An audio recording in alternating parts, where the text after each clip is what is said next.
ಜಯತಿ ಪರಾಶರ ಸೂನು ಸತ್ಯವತಿ ಹೃದಯ ನಂದನೋ ವ್ಯಾಸಃ ಯಸ್ಯ ಆಸ್ಯ ಕಮಲಗಲಿತಂ ವಾಂಗ್ಮಯಮೃತಂ ಜಗತ್ಪಿಬತಿ ಭುಜಗ ಭೋಗಾಭಮುದ್ಯಮ್ಯ ಹೃದಯಂ ನಿಜಭುಜಂ ದಕ್ಷಿಣಂ ಲಕ್ಷಣಾಢ್ಯಂ ಲಲಿತಮುದ್ರಿಕ್ತ ವಿಜ್ಞಾನಮುದ್ರಂ ಭಜ ಭಜ ಅನಂತಮಿತ್ಯಾಲಪಂತಂ ಪ್ರಣತವಾನ್ ಪ್ರಾಣಿನಾಂ ಪ್ರಾಣಭೂತಂ ಪ್ರಣತಿಭಿಃ ಪ್ರಣಯೇ ಪೂರ್ಣಬೋಧಂ ಭವದವೋಷ್ಣೇನ ತಾತಪ್ಯಮಾನಾನ್ ಭುವಿ ಪರಂ ನಾಥಮಪ್ರೇಕ್ಷಮಾಣಾನ್ ಭುವನಮಾನ್ಯೇನ ಚ ಅನ್ಯೇನ ದೋಷ್ಣಾ ಭವತು ಭೀರ್ಮಾ ಇತಿ ನ ಸಾಂತ್ವಯಂತಂ ಪ್ರಣತವಾನ್ ಪ್ರಾಣಿನಾಂ ಪ್ರಾಣಭೂತಂ ಪ್ರಣತಿಭಿಃ ಪ್ರಣಯೇ ಪೂರ್ಣಬೋಧಂ. ನನ್ನ ಅಧ್ಯಾತ್ಮ ಬಂಧುಗಳೇ, ಆಚಾರ್ಯರು ದ್ವಾದಶ ಮೂರ್ತಿಗಳ ಸ್ತೋತ್ರ ಮಾಡಿದ್ದನ್ನು ನಾವು ಅದರ 4 ರೂಪಗಳ ಚಿಂತನವನ್ನು ನಿನ್ನೆ ಮಾಡಿದ್ದೇವೆ.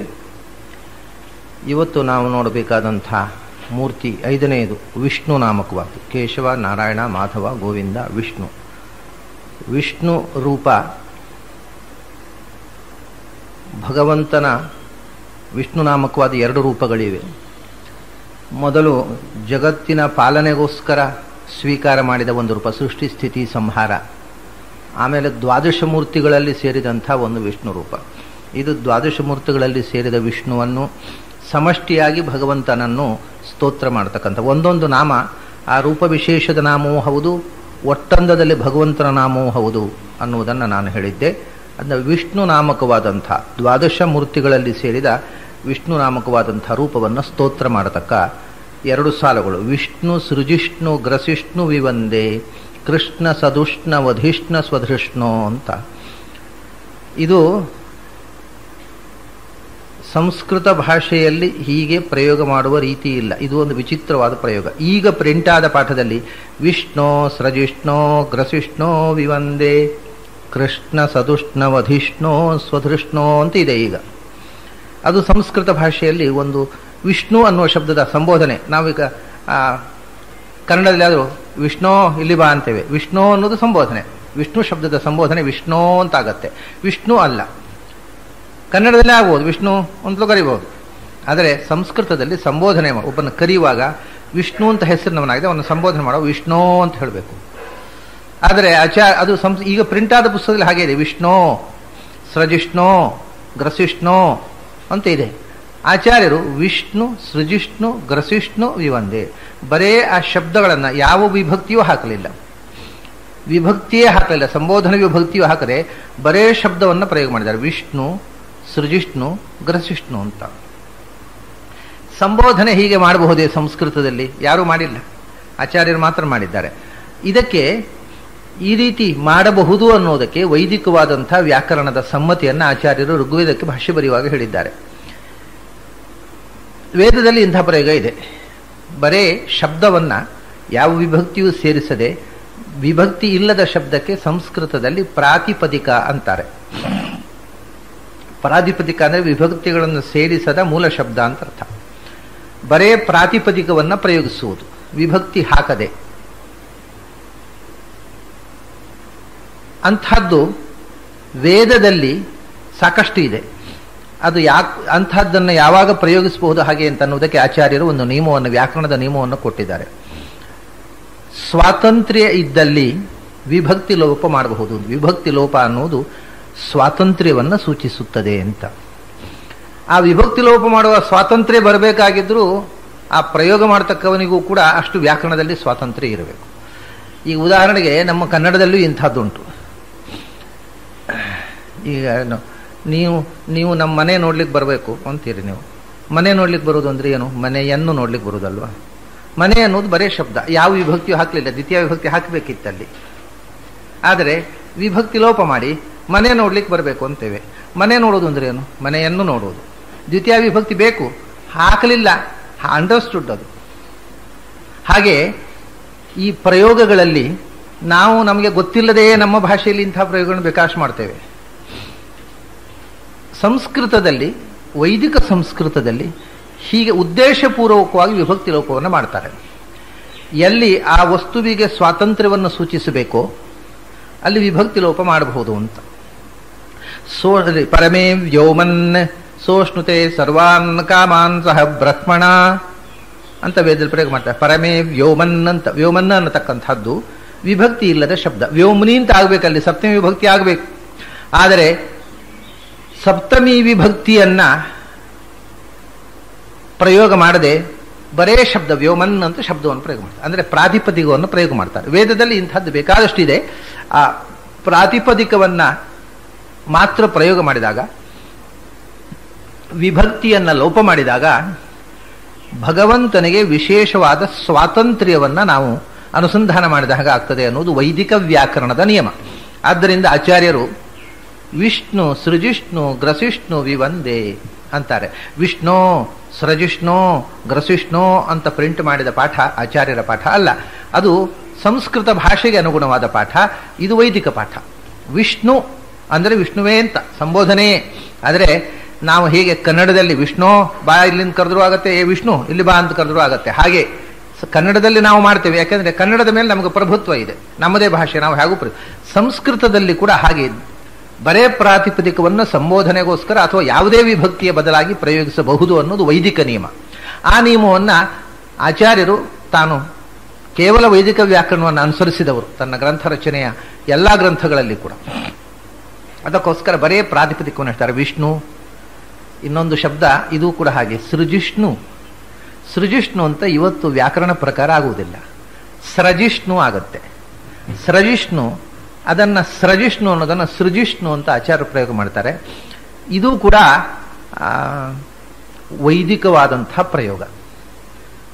ವೈದಿಕವಾಗಿ ಇಂಥ ಪ್ರಯೋಗಗಳು ಸಾಕಷ್ಟಿವೆ. ಆದರೆ ಲೋಕದಲ್ಲಿ ಪಾಣಿನೀಯ ವ್ಯಾಕರಣದ ಅಭ್ಯಾಸ ಜನರಿಗೆ ಆದ ಮೇಲೆ ಸೃಜಿಷ್ಣು ಅಂತ ಪ್ರಯೋಗ ಮಾಡಿದರೆ ಇವನಿಗೆ ಸಂಸ್ಕೃತ ಜ್ಞಾನ ಇಲ್ಲ ಅಂತ ಹೊಡೆದು ಹಾಕ್ತಾರೆ, ಅದನ್ನು ತೆಗೆದು ತಪ್ಪು ಅಂತ ಹೇಳ್ತಾರೆ. ಅರ್ವಾಚೀನ ಸಂಸ್ಕೃತದಲ್ಲಿ ಈ ಶಬ್ದ ಇಲ್ಲ. ಪ್ರಾಚೀನವಾಗಿ ಇಂಥ ಪ್ರಯೋಗಗಳು ಇವೆ. ಆದ್ದರಿಂದ ಆಚಾರ್ಯರು ಅತ್ಯಂತ ಪ್ರಾಚೀನವಾದ ವೇದಗಳಲ್ಲಿ ಬಳಕೆಯಾದಂಥ ಶಬ್ದಗಳನ್ನು ಬಳಸುವುದರಿಂದ ಸ್ರಜಿಷ್ಣು ಅನ್ನೋದರ ಬದಲು ಸೃಜಿಷ್ಣು ಅಂತ ಪ್ರಯೋಗ ಮಾಡ್ತಾರೆ.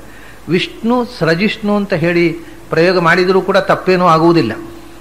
ಒಂದು ದೃಷ್ಟಿಯಿಂದ ಛಂದಸ್ಸಿಗೆ ತಪ್ಪಾಗುತ್ತೆ. ವಿಷ್ಣು ಸೃಜಿಷ್ಣು ಅಂತ ಹೇಳಿದಾಗ ವಿಷ್ಣು ಸೃಜಿಷ್ಣು ನಿಜವಾಗಿ ಹಾಗೆ ಹೇಳಬೇಕಾಗತ್ತೆ. ವಿಷ್ಣು ಸೃಜಿಷ್ಣು ಗ್ರಸಿಷ್ಣು ವಿವಂದೇ ಅಂತ ಆ ಒತ್ತಕ್ಷರ ಬಂದಾಗ, ಮೊದಲನೇ ಅಕ್ಷರಕ್ಕೆ ಒತ್ತು ಬಂದಾಗ ಅದು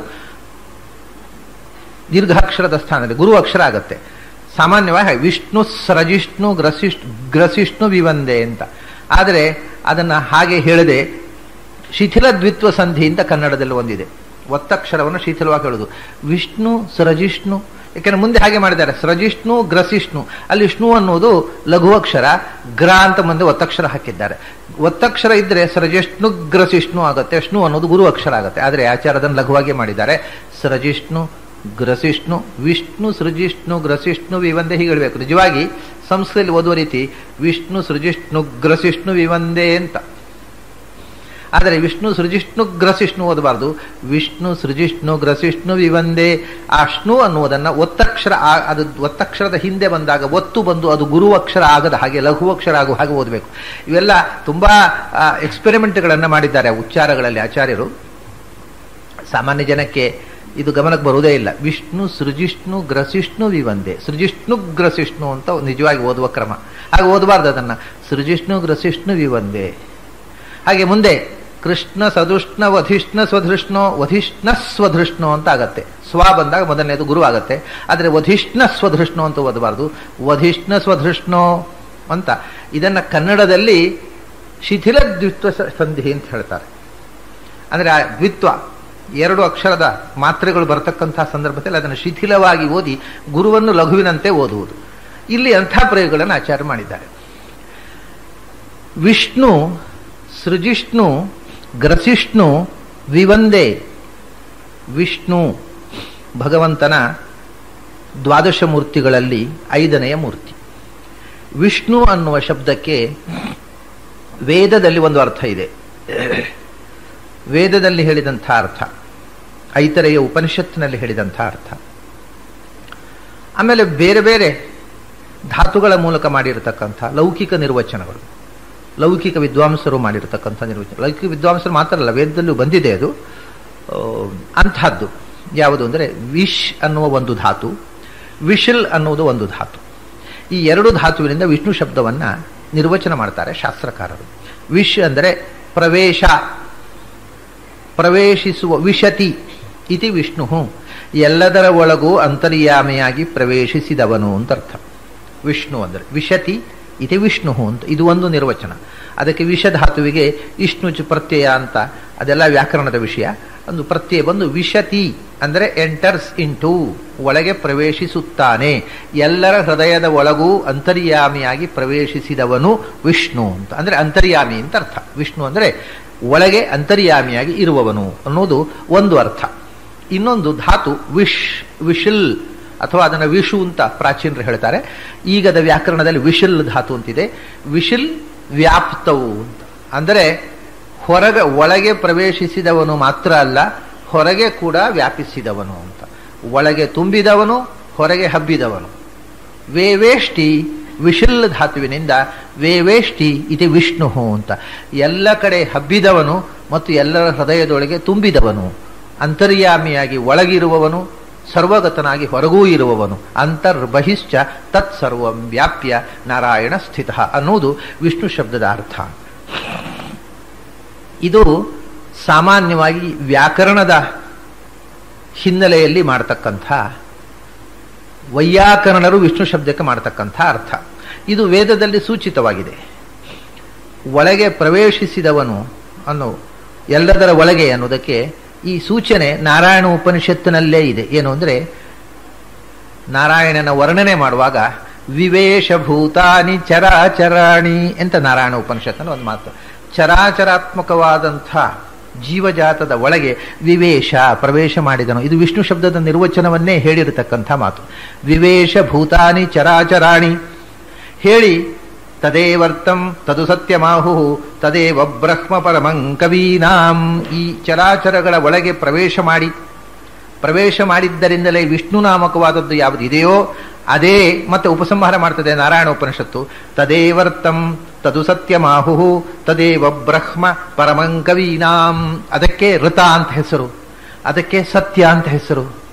ಅದೇ ಜ್ಞಾನಿಗಳ ದೃಷ್ಟಿಯಲ್ಲಿ ಪರಬ್ರಹ್ಮ ಶಬ್ದವಾಚ್ಯವಾಗಿರತಕ್ಕಂಥದ್ದು ಯಾವುದು, ಎಲ್ಲ ಭೂತಗಳ ಒಳಗೆ ಯಾವುದು ವಿಷ ಪ್ರವೇಶ ಮಾಡಿದೆಯೋ, ಅಂದರೆ ಪ್ರವೇಶ ಮಾಡಿದ್ದರಿಂದ ವಿಷ್ಣು ನಾಮಕವಾಗಿದೆಯೋ ಅದೇ ಸಮಸ್ತ ಜೀವಜಾತದ ನಿಯಾಮಕವಾದ ಪರಬ್ರಹ್ಮ ಅಂತ ಜ್ಞಾನಿಗಳ ಅಭಿಪ್ರಾಯ ಅಂತ.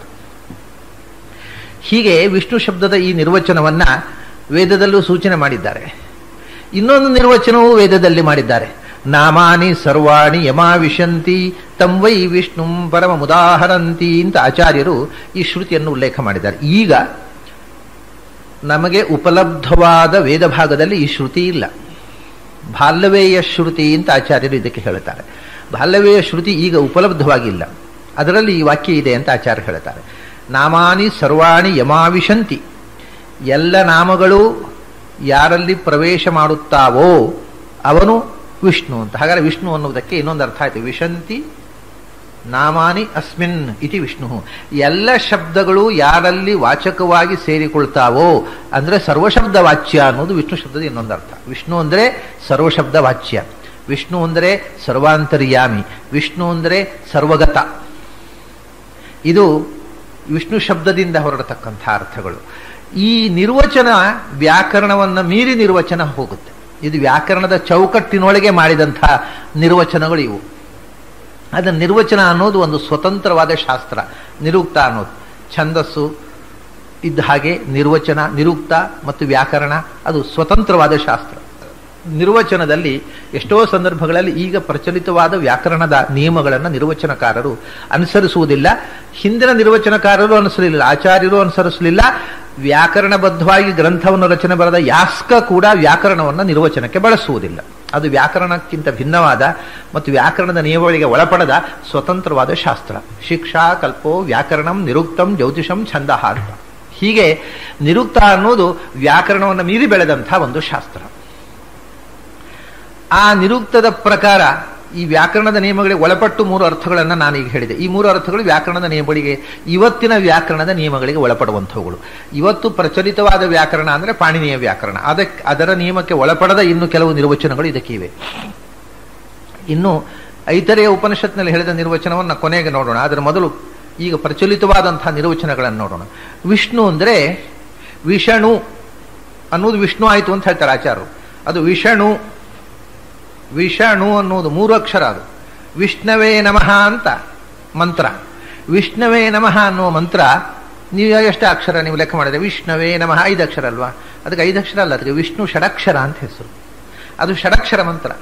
ಕೃಷ್ಣ ಷಡಕ್ಷರ ಹೇಗೋ ಹಾಗೆ ವಿಷ್ಣು ಷಡಕ್ಷರ ಮಂತ್ರ. ಅದು 6 ಅಕ್ಷರ ಆಗೋದು ಹೇಗೆ? ಅದಕ್ಕೆ ವಿಷ್ಣು ಅನ್ನುವುದನ್ನ 2 ಅಕ್ಷರವಾಗಿ ಪರಿಗಣಿಸಬೇಕು ಅಂತ ಶಾಸ್ತ್ರ. ವಿಷಣವೇ ನಮಃ 6 ಅಕ್ಷರ ಆಯಿತು. ವಿಷಣವೇ ನಮಃ. ಮತ್ತೆ ಅದನ್ನು ಹಾಗೆ ಪಠಿಸುವುದರಿಂದ ಆಗತಕ್ಕಂಥ ಫಲ ಬೇರೆ. ವಿಷ್ಣುವೇ ನಮಃ ಅಂತ ಸಂಹಿತೆಯಾಗಿ ಅದನ್ನು 2 ಅಕ್ಷರಗಳನ್ನು ಜೋಡಿಸಿ ಪಠಿಸುವುದರಿಂದ ಫಲ ಬೇರೆ. ಅದೆಲ್ಲ ವಿಷಯಗಳು ಮತ್ತೆ ವೇದಾಧ್ಯಯನದಲ್ಲಿ ಬರುತ್ತೆ. ವಿಷ್ಣುವೇ ನಮಃ ಅಂದರೆ ಅದರಿಂದ ಬರತಕ್ಕಂಥ ಫಲವೇ ಬೇರೆ. ವಿಷಣವೇ ನಮಃ ಅಂತ ಪಠಿಸುವುದರಿಂದ ಆಗುವ ಫಲವೇ ಬೇರೆ. ಆದ್ದರಿಂದ ಆಚಾರ್ಯ ಒಂದು ಕಡೆ ಹೇಳ್ತಾರೆ ವಿಷ್ಣವೇ ನಮೋ ವಿಷಣವೇ ನಮೋ ವಿಷ್ಣವೇ ನಮೋ ವಿಷಣವೇ ನಮಃ ಅಂತ ಎರಡನ್ನೂ ಜಪ ಅನುಸಂಧಾನ ಮಾಡಬೇಕು. ವಿಷ್ಣು ವಿಷಣು, ವಿಷ್ಣು ವಿಷಣು ಈ 2 ನಾಮಗಳು ಕೂಡ ಭಗವಂತನ ಸಂಹಿತೆ ಮತ್ತು ಅದನ್ನು ಪ್ರತ್ಯೇಕವಾಗಿ ವಿಸಂಹಿತವಾಗಿ ಹೇಳಬೇಕು ಅನ್ನತಕ್ಕಂಥ ಮಾತು ಅದು ಉಪನಿಷತ್ತಿನ ಉಪಾಸನೆಯಲ್ಲಿ ಬರುತ್ತೆ. ವಿಷಣು ಅಂತ ವೇದವು ನಿರ್ವಚನ ಮಾಡೋದು ವಿಷಣು ಅನ್ನುವ ಶಬ್ದವನ್ನು. ವಿಷಣು ಅನ್ನುವುದರಲ್ಲಿ ಅದನ್ನು ಅಕಾರ ಲೋಪಾಗಿ ವಿಷ್ಣು ಆಯಿತು. ವಿಷಣು ಅಂದರೆ ಇದಕ್ಕೆ ಇನ್ನೊಂದು ವಿಶೇಷವಾದ ಅರ್ಥ ಬಂತೀಗ. ಏನು ಅಂದರೆ ವಿಷನು. ನಮ್ಮ ಸಂಸಾರ ವಿಷಪಾನಿ ಆಚಾರ್ಯರೇ ಒಂದು ಕಡೆ ಹೇಳ್ತಾರೆ, ಸಂಸಾರ ವಿಷಪಾನೇನ ಏ ಮೃತಾಹ ಪ್ರಾಣಿನೋ ಭುವಿ ಅಮೃತಾಯ ಕೃತಃ ಅಂತ. ಸಂಸಾರದ ವಿಷಪಾನದಿಂದ ಈ ಸಂಸಾರದಲ್ಲಿ ಬಿದ್ದು ಸತ್ತಿರುವವರು ಅಂತ. ಬದುಕಿರುವವರು ಅಂದರೆ ಸತ್ತಿರುವವರು ಅಂತ ಅರ್ಥ. ಬಿದ್ದು ಸತ್ತವರು ಅಂದರೆ ದಿನಾ ಸಂಸಾರದ ವಿಷಪಾನ ಮಾಡೋರು. ಇವರದ್ದು ಇಂಗ್ಲಿಷ್ ಮೆಡಿಸಿನ್ ತಗೊಂಡ ಹಾಗೆ, ಇಂಗ್ಲಿಷ್ ಎಲೋಪತಿ ಮೆಡಿಸಿನ್ ತಗೊಂಡ್ರೆ ಅದು ಅಲ್ಲಿ ನೀವು ಅಂಗಡಿಗೆ ಹೋದರೆ, ಮೆಡಿಕಲ್ ಶಾಪಿಗೆ ಹೋದರೆ ಅದರ ಎಲ್ಲ ಕವಾಟಗಳಲ್ಲೂ ಕೂಡ ಪಾಯ್ಸನ್ ಅಂತ ಬರೆದಿರ್ತಾರೆ. ಅದನ್ನು ತಗೊಳ್ಳೋದು ನಾವು. ನಮ್ಮ ಮದ್ದೊಂದು ಕೊಡೋದು ಪಾಯ್ಸನ್ನನ್ನೇ ಅವರು. It is slow poisoning. English medicine ಯಾರು ತಗೊಳ್ತಾರೆ ಅವರು ಸ್ವಲ್ಪ ಸ್ವಲ್ಪ ವಿಷ ತಿಂದು ವಿಷಕ್ರಿಮಿಗಳಾಗಿ ಬದುಕುತ್ತಾರೆ ಅಂತ ಅರ್ಥ. ಇನ್ನೇನು ಅದು ಔಷಧ ಅಲ್ಲೇ ಅಲ್ಲ, ಅದು ವಿಷವೇ, ಅದರಲ್ಲಿ ಸಂಶಯ ಬೇಡ. ಹಾಗೆ ಸ್ಲೋ ಪಾಯ್ಸನಿಂಗ್ ಅದು. ಆ ಥರ ಈ ಸಂಸಾರ ಅದು ವಿಷ ಕುಡಿದು ಕೂಡ ವಿಷಕ್ರಿಮಿ ನ್ಯಾಯೇನ ಜೀವಾಮ್ಯಹಂ. ವಿಷ ಕುಡಿದ್ರು ಸಾಯದ ಸ್ಥಿತಿ ಬಂದುಬಿಡ್ತಾನೆ, ಬದುಕುತ್ತಾ ಇರ್ತಾನೆ ಸಂಸಾರದಲ್ಲಿ ಅಂತ. ಸಂಸಾರದ ವಿಷವನ್ನು ಕುಡಿದವರು, ಅಂಥ ವಿಷವನ್ನು ಕುಡಿದವರಿಗೆ ಆ ವಿಷ ಪರಿಹಾರ ಆಗಬೇಕಲ್ಲ. ವಿಷವನ್ನು ನುದತಿ ಅಪನುದತಿ ಪರಿಹರಿಸುವವನು ವಿಷಣು. ಸಂಸಾರದ ವಿಷವನ್ನು ಅಂದರೆ ನೋದನ ಅಂದರೆ ಅಪನೋದನ ಅಂದರೆ ಪರಿಹರಿಸುವುದು. ಸಂಸಾರದ ವಿಷವನ್ನ ಪರಿಹರಿಸುವವನು ವಿಷಣು, ಅವನೇ ವಿಷ್ಣು. ಇನ್ಯಾರೂ ಸಂಸಾರದ ದುಃಖವನ್ನು ಪರಿಹರಿಸಿ ಸ್ವರೂಪಾನಂದ ರೂಪವಾದ ಮೋಕ್ಷವನ್ನು ಕೊಡಲಾರ. ಇದು ವಿಷ ಪ್ಲಸ್ ನು ಅನ್ನುವುದು ನು ಆಯಿತು. ನಿನ್ನೆ ಹೇಗೆ ಕೊನೆಯ ನಕಾರ ನಾರಾಯಣ ಅಂತ ಣ ಆಯಿತು, ಯಾಕೆಂದ್ರೆ ರ ಅನ್ನುವ ಅಕ್ಷರದ ಮೇಲೆ ಬಂದ ನಕಾರ ಆಗತ್ತೆ. ಹಾಗೆ ಇನ್ನೊಂದು ನಿಯಮ ವ್ಯಾಕರಣದಲ್ಲಿ ಶ ಅನ್ನುವ ಅಕ್ಷರದ ಮೇಲೆ ಬಂದ ನಕಾರ ಆಗತ್ತೆ. ಅದರಲ್ಲಿ ಇಲ್ಲಿ ವಿಷಣು ಶಕಾರದ ಮೇಲೆ ಮತ್ತು ರೇಫ ರಾ ಶ ಇದನ್ನು ಬಹಳ ಸುಲಭ ನಿಯಮ.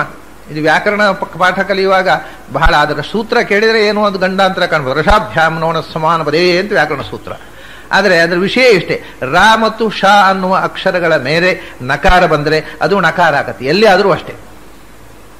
ನಿನ್ನೆ ನಾರಾಯಣದಲ್ಲಿ ರಾ ಇತ್ತು, ಕೊನೆಯ ನಕಾರ ಆಯಿತು. ಇಲ್ಲಿ ಶ ಇದೆ, ಶಕಾರದ ನಕಾರ ಣ ಆಯಿತು. ಅದರಿಂದ ವಿಷಣು ಆಯಿತು. ಆಮೇಲೆ ಇನ್ನೊಂದು ಷಣು ದಾನೆ ಅಂತ ಒಂದು ಧಾತು ಇದೆ ಸಂಸ್ಥೆಯಲ್ಲಿ. ಅಂದರೆ ಷಣು ಅಂದರೆ ಕೊಡುವವನು ಅಂತ. ಯಾವುದನ್ನು ಕೊಡುವವನು? ವಿಶಿಷ್ಟವಾದ ಫಲವನ್ನು, ವಿಶಿಷ್ಟವಾದ ಮೋಕ್ಷಾಖ್ಯ ಫಲವನ್ನು. ಅಥವಾ ಅಂದರೆ ಆಕ ಯ ಪ್ರ ವಿ ಸಂಭೂ ಮ ಸ ಖ ಹ ಇದು ವಿಷ್ಣುವಾಚಕವಾದ ಏಕಾಕ್ಷರಗಳು ಅಂತ ಕೋಶ. ಅಂದರೆ ಎನ್ನುವುದು ವಿಷ್ಣುವಿನ ಒಂದು ಹೆಸರು. ಆದ್ರಿಂದ ವಿಷ್ಣು ಯಾರನ್ನು ಕೊಡ್ತಾನೆ, ಅವನನ್ನು ಭಜಿಸಿದರೆ ಅವನನ್ನೇ ಕೊಡ್ತಾನೆ, ತನ್ನನ್ನೇ. ಅಂದರೆ ವಿಷ್ಣುವನ್ನೇ, ತನ್ನನ್ನೇ ತಾನು ಸನೋತಿ ಕೊಡುವವನು ವಿಷ್ಣು. ಹೀಗೆ ಭಕ್ತರಿಗೆ ತನ್ನನ್ನೇ ಕೊಡುವವನು ವಿಷ್ಣು. ಸಂಸಾರದ ವಿಷವನ್ನು ಪರಿಹರಿಸುವವನು ವಿಷ್ಣು. ಎಲ್ಲ ಶಬ್ದಗಳಿಂದ ವಾಚ್ಯನಾದವನು ವಿಷ್ಣು.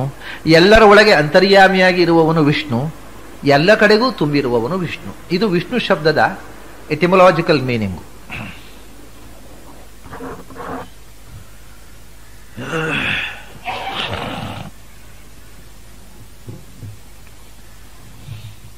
ಅರ್ಥ ತಿಳಿದ ಮೇಲೆ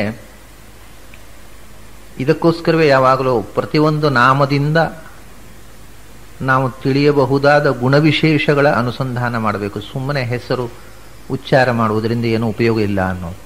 ವಿಷ್ಣು ಅನ್ನೋ ಶಬ್ದ ತಿಳಿದ ಮೇಲೆ ಈಗ ಯಾರಿಗೆ ವಿಷ್ಣು ದೇವರಲ್ಲ ಹೇಳಿ? ವಿಷ್ಣು ಅಂದರೆ ಏನು? ಸರ್ವಸಮರ್ಥನಾದವ, ಸರ್ವಗತನಾದವ, ಸರ್ವಾಂತರ್ಯಾದವ. ಈ ಕ್ವಾಲಿಟಿ ಇಲ್ಲದಿದ್ದವ ದೇವರಾಗುವುದು ಹೇಗೆ? ಯಾರಾದರೂ ವಿಷ್ಣು ನಮ್ಮ ದೇವರಲ್ಲ ಅಂದರೆ ಅರ್ಥ ಏನು? ನಮ್ಮ ದೇವರು ಸರ್ವಗತ ಅಲ್ಲ, ನಮ್ಮ ದೇವರು ಸರ್ವಾಂತರ್ಯಾಮಿ ಅಲ್ಲ, ನಮ್ಮ ದೇವರು ಸರ್ವಸಮರ್ಥ ಅಲ್ಲ, ನಮ್ಮ ದೇವರು ಸರ್ವಶಬ್ದವಾಚ್ಯ ಅಲ್ಲ, ನಮ್ಮ ದೇವರು ಸಂಸಾರ ವಿಷವನ್ನು ಪರಿಹರಿಸುವವನಲ್ಲ, ನಮ್ಮ ದೇವರು ಅಭೀಷ್ಟವನ್ನು ಕೊಡುವವನಲ್ಲ ಅಂತ ಅರ್ಥ. ವಿಷ್ಣು ನಮ್ಮ ದೇವರಲ್ಲ ಅಂತ ಹೇಳಿ ಯಾರಾದ್ರು ಹೇಳಿದರೆ ನಾವು ವಿಷ್ಣು ಉಪಾಸಕರಲ್ಲ ಅಂದರೆ ಏನರ್ಥ? ಅವನು ದೇವರನ್ನು ಸರ್ವಗತ ಅಂತ ಉಪಾಸನೆ ಮಾಡಿದವರಲ್ಲ, ದೇವರನ್ನು ಸರ್ವಾಂತರ್ಯಾಮಿ ಅಂತ ಉಪಾಸನೆ ಮಾಡುವರಲ್ಲ ಅಂತ ಅರ್ಥ. ಶಬ್ದದ ಅರ್ಥ ತಿಳ್ಕೊಂಡಾಗ ಇಂಥ ಒಂದು ಸಮಸ್ಯೆ ಬರುತ್ತೆ. ಇಲ್ಲದಿದ್ದರೆ ಅದು ಎಂತೋ ಒಂದು ದೇವರಿಗೆ ಒಂದು ಹೆಸರು ನಾಮಕರಣ ಮಾಡಿದ್ಯಾರೋ, ನಾವು ವೈಷ್ಣವರು, ನಾವು ಶೈವರು ಅಂದಾಗ ಅದು ನಾಮಕರಣ ಆಯಿತು. ಇದು ಹಾಗಲ್ಲ. ಈ ಗುಣವನ್ನೇ, ಪ್ರತಿಯೊಂದು ನಾಮವೂ ಭಗವಂತನ ಗುಣವನ್ನು ಹೇಳತಕ್ಕಂಥದ್ದು. ಯಾರಾದರೂ ಒಬ್ಬ ನಾವು ವಿಷ್ಣುವನ್ನು ಉಪಾಸಕರಲ್ಲ ಅಂದರೆ ಅವರು ಭಗವಂತ ಸರ್ವಗತ ಅಂತ ಉಪಾಸನೆ ಮಾಡಿದವರು, ಭಗವಂತ ಸರ್ವಾಂತರ್ಯಾಮಿ ಎಂದು ಉಪಾಸನೆ ಮಾಡಿದವರು, ಭಗವಂತ ಸರ್ವಶಬ್ದ ವಾಚ್ಯ ಅಂತ ಉಪಾಸನೆ ಮಾಡಿದವರು ಅಂತ ಅರ್ಥ. ಅದಕ್ಕಿಂತ ದೊಡ್ಡ ಪಾತಕ ಏನುಂಟು? ದೇವರಲ್ಲಿ ವಿಷ್ಣುತ್ವವನ್ನು ಉಪಾಸನೆ ಮಾಡದೇ ಇರುವುದಂದ್ರೆ ದೇವರು ಅಸಮರ್ಥ ಅಂತ ಉಪಾಸನೆ ಮಾಡಿದ ಹಾಗಾಯಿತು. ಇದಕ್ಕಿಂತ ಒಂದು ವಿಶಿಷ್ಟವಾದಂಥ ಅಕ್ಷರಗಳ ಮೇಲೆ ಕಾನ್ಸಂಟ್ರೇಟ್ಮೆಂಟ್ ಮಾಡತಕ್ಕಂಥ ಒಂದು ಅರ್ಥವನ್ನು ಐತರೇಯ ಉಪನಿಷತ್ನಲ್ಲಿ ಹೇಳಿದ್ದಾರೆ. ನಕಾರೋ ಬಲಂ ಶಕಾರ ಪ್ರಾಣ ಆತ್ಮ ಅಂತ ಈ ಎರಡು ಅಕ್ಷರಗಳು ಭಗವಂತನ ಎರಡು ಗುಣಗಳನ್ನು ಹೇಳ್ತವೆ ಅಂತ. ಶ ಮತ್ತು ನ ನೋಡಿ, ಅದು ವಿಷಣು ಅಂತಲೇ ಹೇಳುತ್ತೆ, ಅದನ್ನು ಸಮಸ್ತ ಮಾಡಿ ವಿಷ್ಣು ಅಂತ. ನ ಅಂದರೆ ಬಲ ಅಂತ.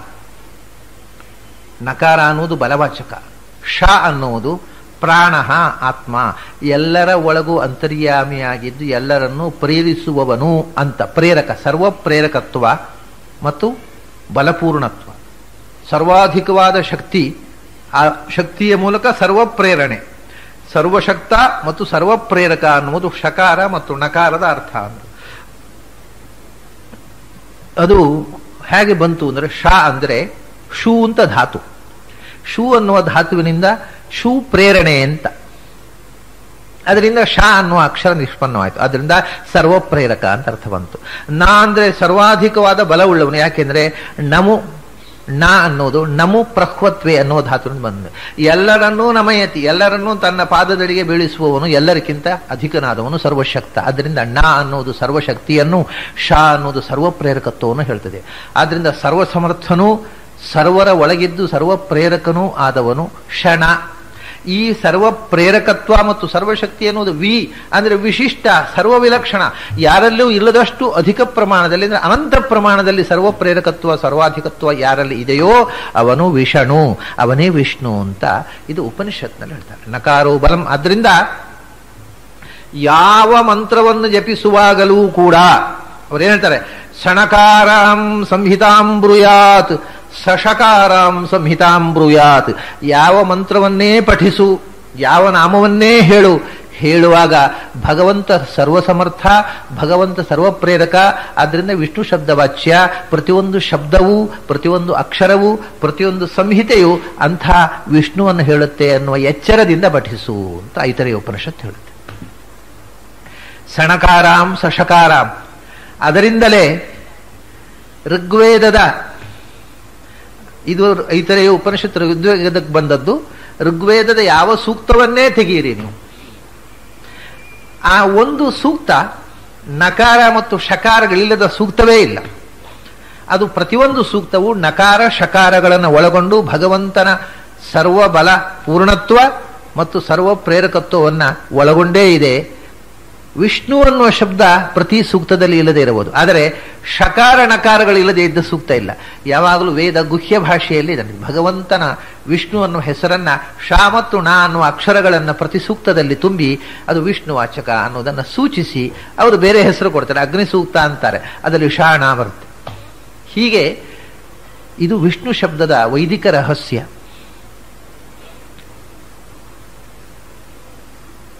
ಸವಿಷ್ಣುರಾಹಿ ವಿಷ್ಣುರೇವ ಹಿ ತಚ್ಛ್ರುತೇ ತಂ ಬ್ರಹ್ಮೇತ್ಯಾಚಕ್ಷತೆ ಅಥಾತೋ ಬ್ರಹ್ಮ ಜಿಜ್ಞಾಸ ಅಂತ. ಈ ಅಥಾತೋ ಬ್ರಹ್ಮ ಜಿಜ್ಞಾಸ ಅನ್ನೋದು ಬ್ರಹ್ಮಸೂತ್ರದ ಮೊದಲನೆಯ ಸೂತ್ರ.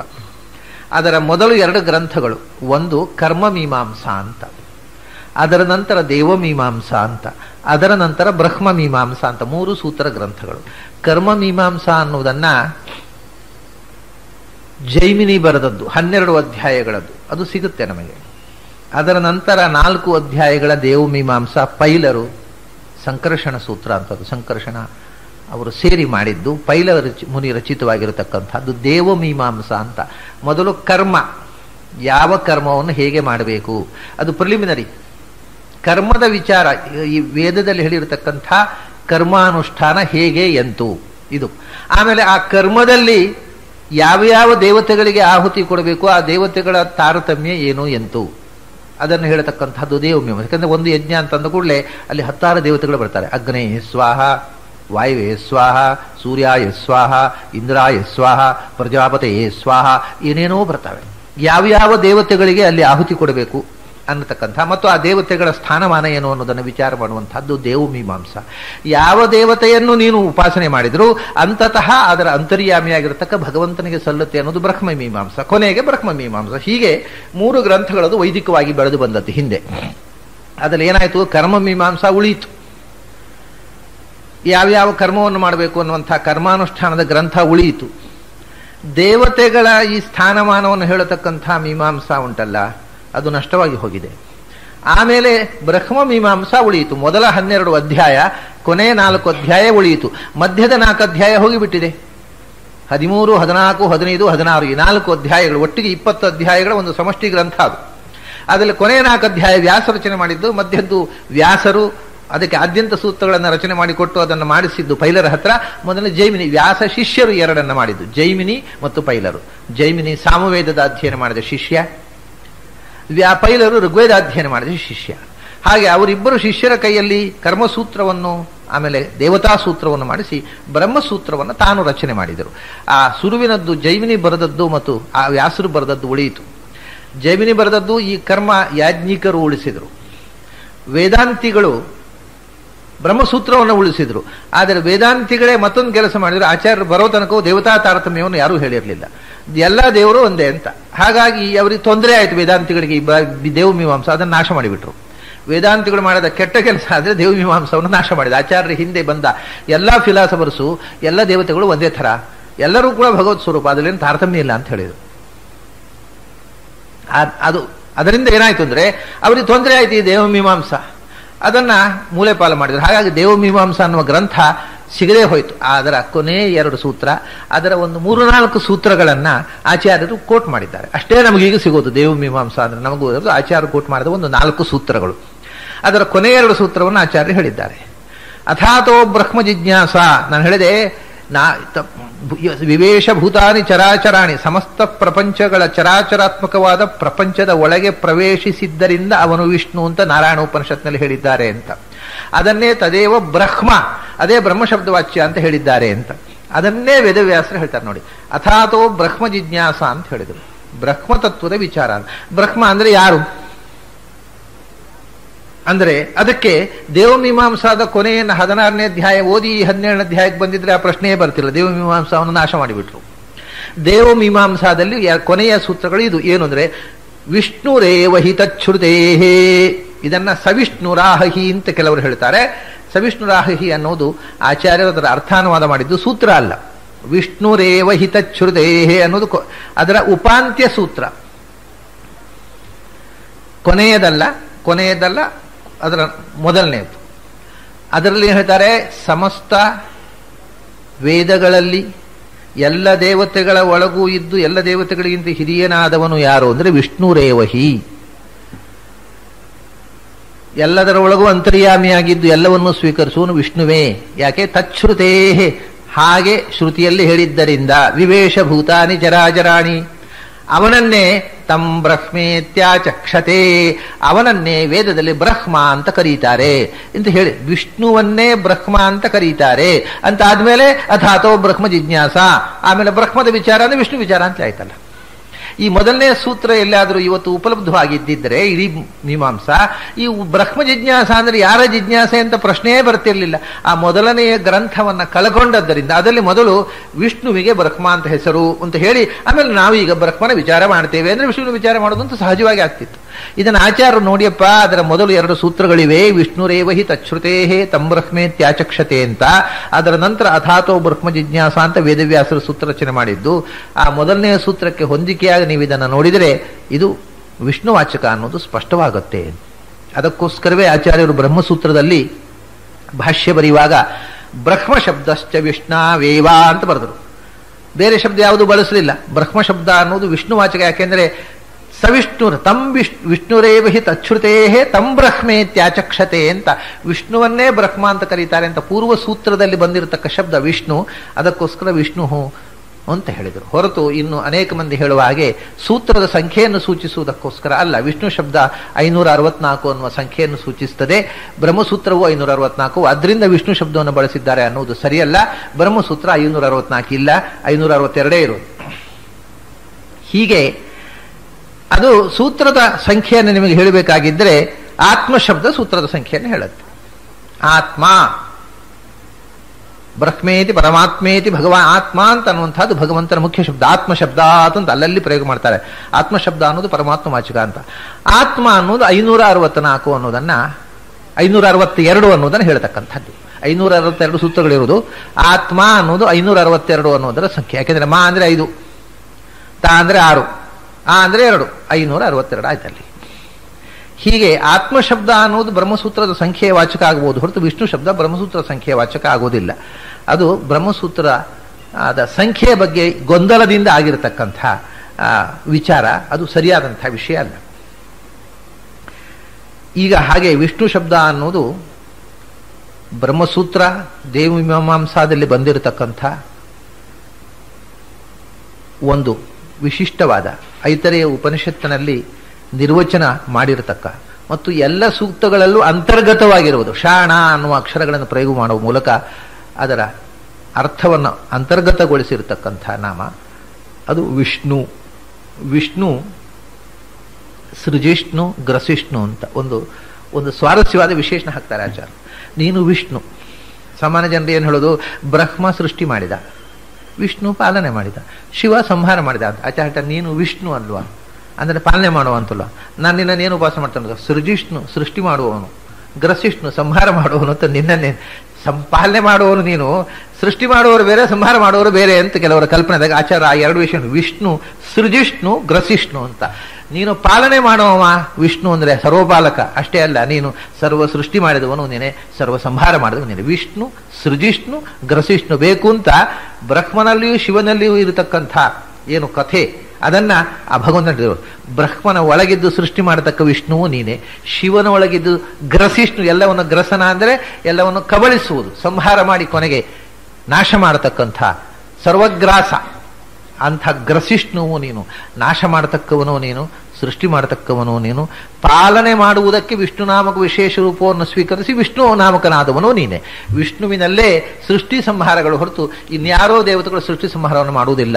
ವಿಷ್ಣು ಸೃಜಿಷ್ಣು ಗ್ರಸಿಷ್ಣು. ಇನ್ನೊಂದು ಬಹಳ ತಮಾಷೆ ಇದೆ, ಏನು ಅಂದ್ರೆ ಸೃಜಿಷ್ಣು ಗ್ರಸಿಷ್ಣು ಅಂತ ಒಂದೇ ಶಬ್ದ. ಅದರಿಂದಲೇ ಸೃಜಿಷ್ಣು ಅಂತ ಹೇಳಿಲ್ಲ ಆಚಾರ್ಯರು, ಅದು ಬೇರೆ ಬೇರೆ ರೀತಿಯಿಂದ ತರ್ಕೊಳ್ಬೇಕು. ಸೃಜಿಷ್ಣು ಗ್ರಸಿಷ್ಣು ಅಂದ್ರೆ ಈ ಜಗತ್ತನ್ನು ಸೃಜಿಷ್ಣು ಸೃಷ್ಟಿ ಮಾಡಬೇಕು ಅಂತ ಬಯಸಿ ಸೃಷ್ಟಿ ಮಾಡಿದವನಿದ್ದಾನಲ್ಲ ಚತುರ್ಮುಖ ಬ್ರಹ್ಮ, ಅವನನ್ನೂ ಗ್ರಸಿಷ್ಣು ನಾಶ ಮಾಡುವವನು ನೀನು. ಬ್ರಹ್ಮದೇವರಿಗೂ ಕೊನೆಗೆ ನಿಲಯದಲ್ಲಿ ಮಹಾಕಲ್ಪದಲ್ಲಿ ಸೃಜಿಷ್ಣುವನ್ನೂ ಗ್ರಸಿಷ್ಣು, ಈ ಜಗತ್ತನ್ನು ಸೃಷ್ಟಿ ಮಾಡಿದವ ಅಂತ ಏನು ತಿಳ್ಕೊಳ್ತೀರಿ ನೀವು, ಅಂತಹ ಜಗತ್ ಸೃಷ್ಟಾರ ಅಂತ ಜನ ತಿಳ್ಕೊಂಡಿರ್ತಕ್ಕ ಬ್ರಹ್ಮದೇವರನ್ನೂ ಕೂಡ ಗ್ರಸಿಷ್ಣು ಕೊನೆಗೆ ಗ್ರಾಸ ಮಾಡಿ ಸರ್ವಗ್ರಾಸದಲ್ಲಿ ಯಸ್ಯ ಬ್ರಹ್ಮಚ ಕ್ಷತ್ರಂಚ ಉಭೇ ಭವತ ಓದನಃ ಮೃತ್ಯುರ್ಯಸ್ಯೋಪಸೇಚನಂ ಕಯಿತ್ಥಾ ವೇದ ಯತ್ರ ಸಹ ಕಠೋಪನಿಷತ್ತು. ಬ್ರಹ್ಮಚ ಕ್ಷತ್ರಂಚ, ಯಾರಿಗೆ ಬ್ರಹ್ಮವಾಯುಗಳು ಪ್ರಳಯ ಕಾಲದಲ್ಲಿ 2 ತುತ್ತುಗಳೋ ಮತ್ತು ಮೃತ್ಯು ಅನ್ನೋದು ಬರೇ ಒಂದು ಉಪ್ಪಿನಕಾಯಿಯೋ, ಊಟಕ್ಕೆ ಬರೇ ಉಪಕರಣ, ಅದೊಂದು ತುತ್ತು ಕೂಡ ಅಲ್ಲ. ಅಂಥ ಭಗವಂತನನ್ನು ಯಾರು ತಿಳಿಯಬೇಕು ಅಂತ ಯಮ ಹೇಳಿದ. ಬ್ರಹ್ಮಚ ಕ್ಷತ್ರಂಚ ಅಂತಂದ್ರೆ ಬ್ರಹ್ಮವಾಯುಗಳು, ಮೃತ್ಯು ಅಂದರೆ ರುದ್ರದೇವರು ಮತ್ತು ಯಮ ಎಲ್ಲರೂ ಬಂತು. ಹೀಗೆ ಬ್ರಹ್ಮದೇವರನ್ನು ಪ್ರಳಯ ಕಾಲದಲ್ಲಿ ಸಂಹಾರ ಮಾಡತಕ್ಕಂಥ ಶಕ್ತಿಯವನು. ಗ್ರಸಿಷ್ಣು, ಸೃಜಿಷ್ಣು, ಗ್ರಸಿಷ್ಣು. ಆಮೇಲೆ ವಿಷ್ಣು ಸೃಜಿಷ್ಣು ಅಂತಕ್ಕಂಥದ್ದು, ವಿಷ್ಣು ಹೇಳಿದೆ, ವಿಷ್ಣು ಸೃಜಿಷ್ಣು ಅಂತ ಹೇಳಿದ್ರಲ್ಲ, ಅದಕ್ಕೊಂದು ಕಾರಣ ಇದೆ. ಭಗವಂತ ತಾನೇ ತನ್ನ ಮೂಲ ರೂಪದಿಂದ ವಿಷ್ಣು ರೂಪವನ್ನ ಪಾಲನೆಗೋಸ್ಕರ ಸೃಷ್ಟಿ ಮಾಡಿಕೊಂಡ ಅಂತ ಹೇಳ್ತಾರೆ. ಆದ್ರಿಂದ ವಿಷ್ಣು ನಾಮಕ ರೂಪವನ್ನು ಸೃಷ್ಟಿ ಮಾಡಿದವನು ವಿಷ್ಣು ಸೃಜಿಷ್ಣು. ಹೀಗೆ ಆ ಶಬ್ದಗಳನ್ನ ಬೇರೆ ಬೇರೆ ರೀತಿಯಿಂದ ಅರ್ಥ ಮಾಡಲಿಕ್ಕೆ, ಅನುಸಂಧಾನ ಮಾಡಲಿಕ್ಕೆ ಅನುಕೂಲ ಆಗಬೇಕು ಅಂತ ಬರೇ ಪ್ರಾತಿಪದಿಕವನ್ನು ಪ್ರಯೋಗ ಮಾಡಿದ ಆಚಾರ್ಯರು. ವಿಷ್ಣು ಸೃಜಿಷ್ಣು ಅಂತ ಮಾಡಲಿಲ್ಲ. ಹಾಗೆ ಮಾಡಿದ್ರೆ ತಾಳವು ತಪ್ಪುತ್ತೆ, ಮಾತ್ರೆ ತಪ್ಪುತ್ತೆ. ವಿಷ್ಣು ಸೃಜಿಷ್ಣು ಗ್ರಸಿಷ್ಣು ವಿವಂದೇ ಅಂತ ಅನ್ನೋದು ಅದು ಸರಿಯಾಗಿ ಮಾತ್ರಾಬದ್ಧವಾಗಿದೆ. ಅದು ವಿಷ್ಣು ಸೃಜಿಷ್ಣು ಗ್ರಸಿಷ್ಣು ವಿವಂದೇ ಅಂದ್ರೆ ಎಲ್ಲಿಗೋ ಹೋಗುತ್ತೆ. ಅದು ಯಾವ ತಾಳಕ್ಕೂ ಯಾವ ಮಾತ್ರೆಗೂ ಸಿಗುವುದಿಲ್ಲ. ವಿಷ್ಣು ಸೃಜಿಷ್ಣು ಗ್ರಸಿಷ್ಣು ವಿವಂದೇ. ವಿವಂದೇ ಅಂತ ಅನ್ನೋದನ್ನ, ವಿವಂದೇ ಅಂದ್ರೆ ವಿಶೇಷವಾಗಿ ಸ್ತೋತ್ರ ಮಾಡ್ತೇನೆ, ವಿಶೇಷವಾಗಿ ನಮಸ್ಕಾರ ಮಾಡ್ತೇನೆ ಅಂದ್ರೆ ವಿಶಿಷ್ಟವಾದ ನಮಸ್ಕಾರ ಅಂತ ಹೇಳಿದೆ. ಭಕ್ತಿ ಶ್ರದ್ಧಾಪೂರ್ವಕವಾಗಿ ಎಲ್ಲಕ್ಕಿಂತ ವಿಶಿಷ್ಟ, ಎಲ್ಲಕ್ಕಿಂತ ವಿಲಕ್ಷಣ. ಆದ್ರಿಂದ ವಿ ಅಂತ ಅವನ ಹೆಸರು ಹೌದು. ಅದರಿಂದ ವಿ ಅನ್ನುವ ಶಬ್ದದಿಂದ ಎಲ್ಲ ಅದು ಸಂಬೋಧನೆ. ಹೇ ವಿಷ್ಣು, ಹೇ ಸೃಜಿಷ್ಣು, ಹೇ ಗ್ರಸಿಷ್ಣು, ಹೇ ವಿ, ಅದು ಬರೇ ಪ್ರಾತಿಪದಿಕ ಸಂಬೋಧನೆ. ವಿ ಅನ್ನೋದು ಭಗವಂತನ ಒಂದು ವಿಶಿಷ್ಟವಾದ ನಾಮ. ಇದು ವಿಷ್ಣು ಅನ್ನುವಲ್ಲಿ ವಿ ಇದೆ. V is an abbreviation of Vishnu. ಈ ಎಲ್ಲ ವಿಧದಿಂದಲೂ ವಿ ಅನ್ನೋದು ಭಗವಂತನ ಹೆಸರು. ವಿಷ್ಣು ಸೃಜಿಷ್ಣು ಗ್ರಸಿಷ್ಣು ವಿವಂದೇ. ಕೃಷ್ಣ ಸದುಷ್ಣ ವಧಿಷ್ಣ ಸ್ವಧೃಷ್ಣು. ಅವನೇ ನೀನು ಕೃಷ್ಣನಾಗಿ ಬಂದೆ. ಕೃಷ್ಣ ವರ್ಣಂ ಗಲವು ಕೃಷ್ಣಂ ಸಾಂಗೋಪಾಂಗಂ ಸ ವಾರ್ಷದಂ ಅನ್ನತ್ತೆ ಭಾಗವತ. ನೀನು ಕೃಷ್ಣನಾಗಿ ಬಂದಿ. ನೋಡಿ, ಕೃಷ್ಣ ಮತ್ತು ವಿಷ್ಣು ಇಲ್ಲಿ ಕೊನೆಯ ಅಕ್ಷರ ಶಾಣ ಎರಡರಲ್ಲೂ ಇದೆ. ಕೃಷ್ಣ ಅಂತಂದ್ರೆ ತುಂಬಾ ಅರ್ಥ ಅದಕ್ಕೆ. ಇಡೀ ಕೃಷ್ಣಾವತಾರದ ಕಥೆ ಆ ಶಬ್ದದಲ್ಲಿದೆ. ಬಹಳ ವಿಚಿತ್ರ ಅದು. ಒಂದು ಕೃಷ್ಣ ಅಂದ್ರೆ ಕಪ್ಪು, ಅದು ಉಂಟಲ್ಲ ನೋಡುವಾಗ.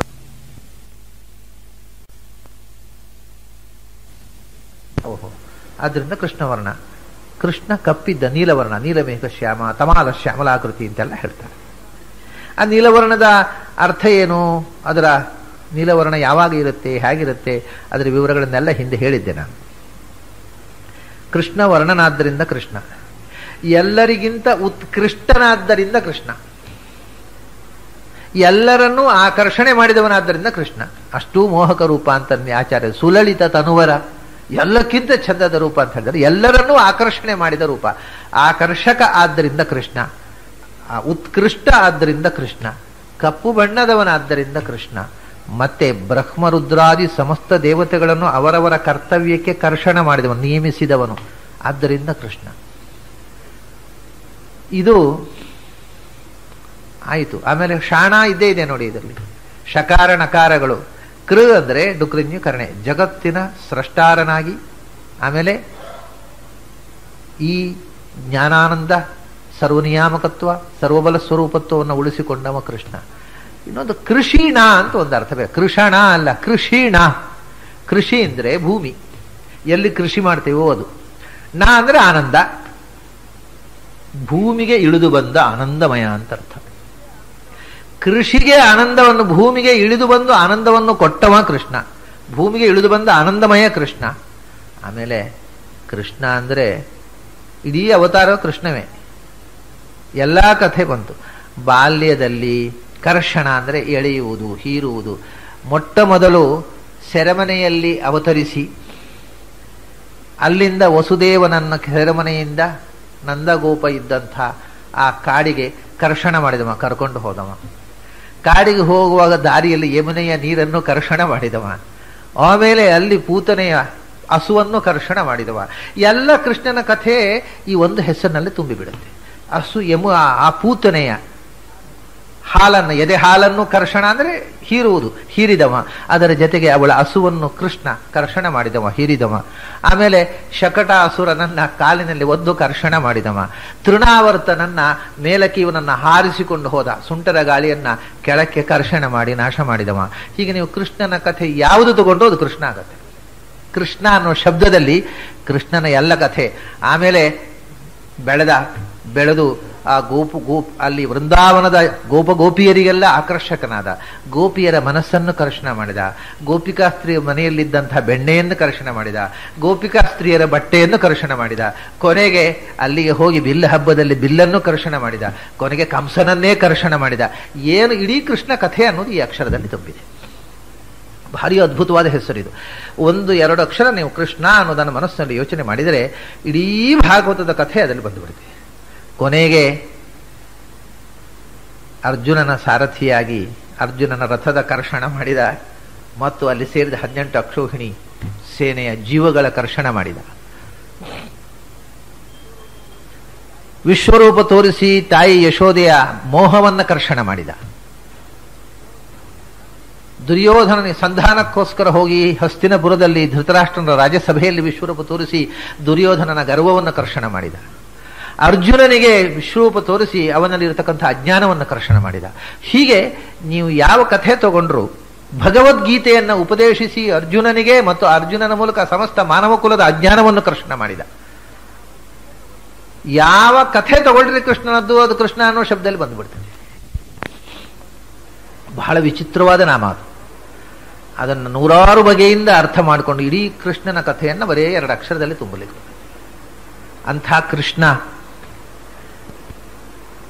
ಸದುಷ್ಣ ವಧಿಷ್ಣ. ಸದುಷ್ಣ ಕೃಷ್ಣ ಸದುಷ್ಣ ವಧಿಷ್ಣ ಸ್ವಧೃಷ್ಣೋ. ಸದುಷ್ಣ ಅಂದರೆ ಸಜ್ಜನರಿಗೆ, ಸತ್ ಅಂದರೆ ಸಜ್ಜನರು, ಅವರಿಗೆ ಉಷ್ಣ ಆದವರು ಅಂದರೆ ಉಷದಾಹೆ ಅಂತ. ಸಜ್ಜನರಿಗೆ ತಾಪ ಕೊಡುವವರು, ಸಜ್ಜನರ ತಾಪಕರು, ಸಜ್ಜನರಿಗೆ ಕಷ್ಟ ಕೊಡುವವರು ಸದುಷ್ಣರು. ಅವರನ್ನ ವಧಿಷ್ಣ. ವಧಿಷ್ಣ ಅಂತ ಆಚಾರ್ಯ ಪ್ರಯೋಗ ಮಾಡಿದ್ದಾರೆ.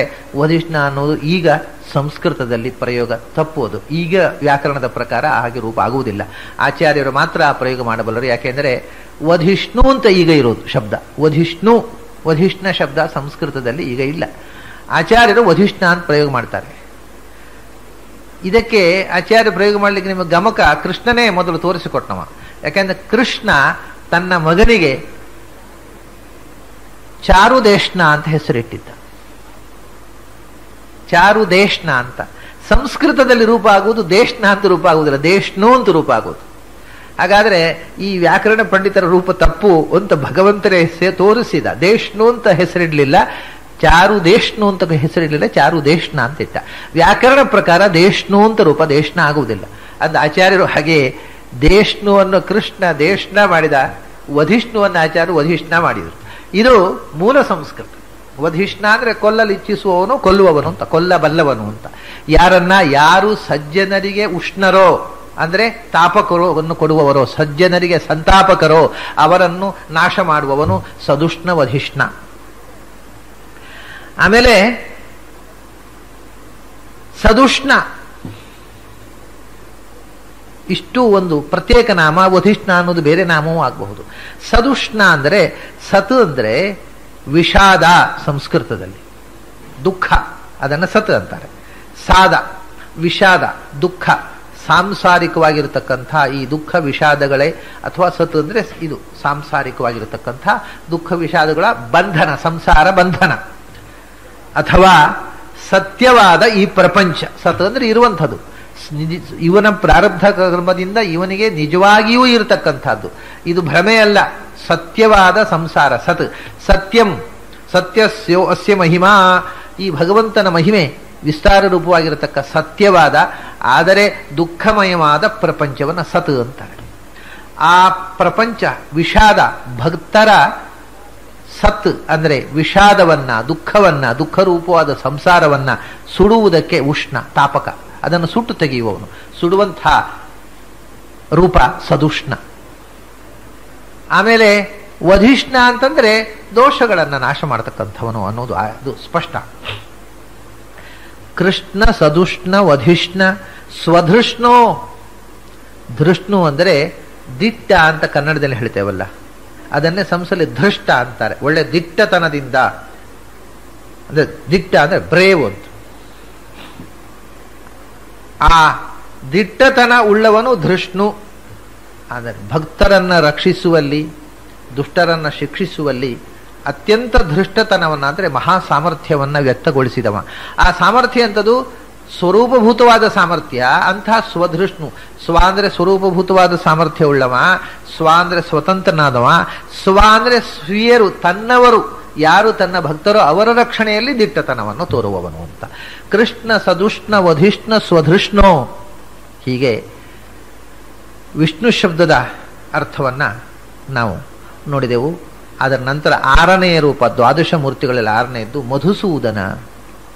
ಆಚಾರ್ಯರು ಅದನ್ನು ಸ್ತೋತ್ರ ಮಾಡ್ತಾರೆ. ಮಧುಸೂದನ ದಾನವ. ಇಲ್ಲಿ ಮಧು ಅನ್ನುವುದು ಈ ಹಾಡುಗಳಲ್ಲಿ ಮೊದಲೊಂದು ಶಬ್ದ ಹಾಕಿ ಆಮೇಲೆ ಹಾಡನ್ನು ಶುರು ಮಾಡ್ತಾರೆ.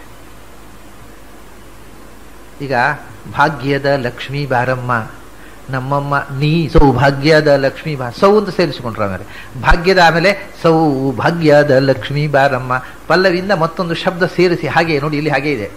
ಕೃಷ್ಣ ಸದುಷ್ಣವ ಮೊದಲು ವಿಷ್ಣು ಸೃಜಿಷ್ಣು ಗ್ರಸಿಷ್ಣು ವಿವಂದೇ ಕೃಷ್ಣ ಸದುಷ್ಣವ ಧಿಷ್ಣು ಸದೃಷ್ಣು ಮಧುಸೂದನ ಮಧುಸೂದನ ದಾನವ. ಮಧು ಬೇರೆ, ಅದು ಮಾತ್ರ ಸೇರುವುದಿಲ್ಲ. ಹಾಗೆ ಸೌಭಾಗ್ಯದ ಬಂದ ಹಾಗೆ ಮಧುಸೂದನ ದಾನವ ಸಾಧನ ಒಂದೇ ದೈವತ ಮೋದನ ವೇದಿತ ಪಾದ. ಮಧು ಅನ್ನೋದು 2 ಅಕ್ಷರ ಬೇರೆ. ಅದೇ ಹಾಗೆ ಅಂದರೆ ನಾವು ಒಂದು ಹಾಡನ್ನು ಹೇಳುವಾಗ ಮತ್ತೆ ಅದಕ್ಕೊಂದು 2 ಅಕ್ಷರ ಸೇರಿಸಿ ಸೌಭಾಗ್ಯದ ಲಕ್ಷ್ಮೀ ಬಾರಮ್ಮ ನೀ ಸೌಭಾಗ್ಯದ ಲಕ್ಷ್ಮೀ ಬಾರಮ್ಮ. ಹಾಗೆ ಮಧು ಅನ್ನೋದು 2 ಅಕ್ಷರ ಬೇರೆಯಾಗಿ ನಿಲ್ಲುತ್ತೆ, ಅದು ಹಾಡಿನಲ್ಲಿ ಸೇರಿಕೊಳ್ಳುತ್ತೆ. ಮಧು ಬಿಟ್ರೆ ಮಾತ್ರ ಸರಿ ಇದೆ. ಮಧು ಸೂದನ ದಾನವ ಸಾಧನ ಒಂದೇ ದೈವತ ಮೋದನ ವೇದಿತ ಪಾದ. ಅದು 4 ಮಾತ್ರೆಗಳ ಅಕ್ಷರ ಒಂದು ಗಣದಲ್ಲಿ ಮೊದಲು 2 ಅಕ್ಷರ ಹೆಚ್ಚು ಸೇರಿಸಿಬಿಟ್ಟಿದ್ದಾರೆ. ಅದು ಮುಂದೆ ದಾ ಮೋದರ ದೂರತರ ಅಂತರ ಒಂದೇ ದಾ ಅಂತ ಒಂದು ಅಕ್ಷರ ಸೇರಿಸ್ಬಿಟ್ಟು ದಾಮೋದರ ಅನ್ನೋದು. ಹೀಗೆ ಬೇರೆ ಬೇರೆ ಕಡೆಯಲ್ಲಿ ಮೊದಲು ಅಕ್ಷರವನ್ನು ಹೆಚ್ಚು ಸೇರಿಸ್ತಾರೆ. ಅದು ಹಾಡುವಾಗ ಬಹಳ ಸುಂದರವಾಗಿ ಹಾಡಲಿಕ್ಕೆ ಬರುತ್ತೆ. ಮಧುಸೂದನ ದಾನವ ಸಾಧನ ಒಂದೇ ದೈವತ ಮೋದನ ವೇದಿತ ಪಾದ. ಮಧುಸೂದನ ಮಧುಸೂದನ ದಾನವ ಸಾಧನ ದೈವತ ಮೋದನ ವೇದಿತ ಪಾದ. ಮೇಲು ನೋಟಕ್ಕೆ 4 ವಿಶೇಷಣಗಳಿವೆ. ಮಧುಸೂದನ ದಾನವ ಸಾಧನ ದೈವತ ಮೋದನ ವೇದಿತ ಪಾದ.